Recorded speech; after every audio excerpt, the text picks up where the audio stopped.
And speaking of Russia, US President Joe Biden has held his first phone call with his Russian counterpart, Vladimir Putin. Putin was confronted on an array of issues by the 46th President of the United States. Both the countries have also extended the new START nuclear arms control treaty.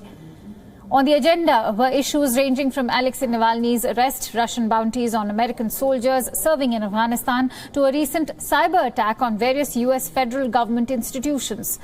The nuclear arms treaty, which has been extended, was supposed to expire on February 5th, has been reinstated. This deal limits the number of nuclear warheads, missiles and bombers that both the countries can deploy. Now, the relationship between Washington and Moscow has been troubled for several decades. Biden hopes to take a firmer line with Putin. He wants to foster a working relationship with Russia. The new U.S. Secretary of State, Antony Blinken, has been entrusted with the same. Blinken has taken over the job at the time of a crisis. One of his biggest challenges will be to manage the US-Russia relations. He needs to steer plans to resume the Iran nuclear deal negotiations, deal with objections from the members of the Congress, and devise new ways to confront Russia. We share a common purpose in addressing the region's most. US President Joe Biden has now taken office facing a Middle East that is different from the one he left in 2017 as a vice president during the Obama administration. Now, the Biden administration has assured that it will bring a two-state solution for the Israel-Palestine conflict.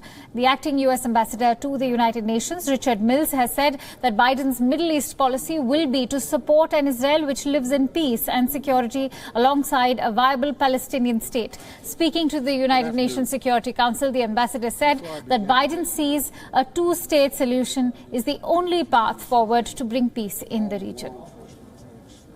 All they did, the military personnel. In order to advance these objectives, the Biden administration will restore credible U.S. engagement with Palestinians as well as Israelis.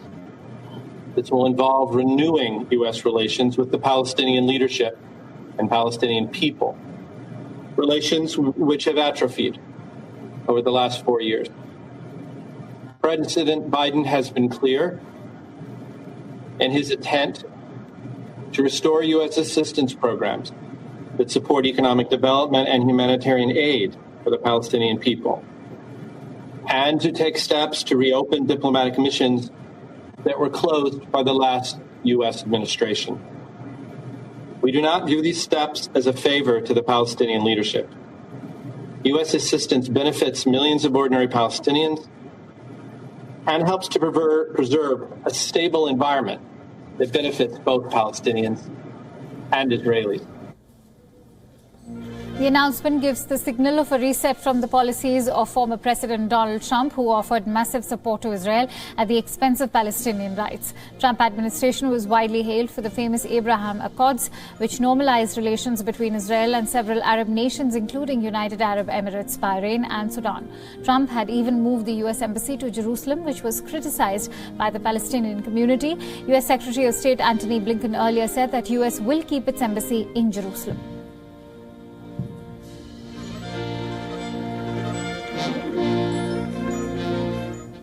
WION is now available in your country. Download the app now. Get all the news on the move.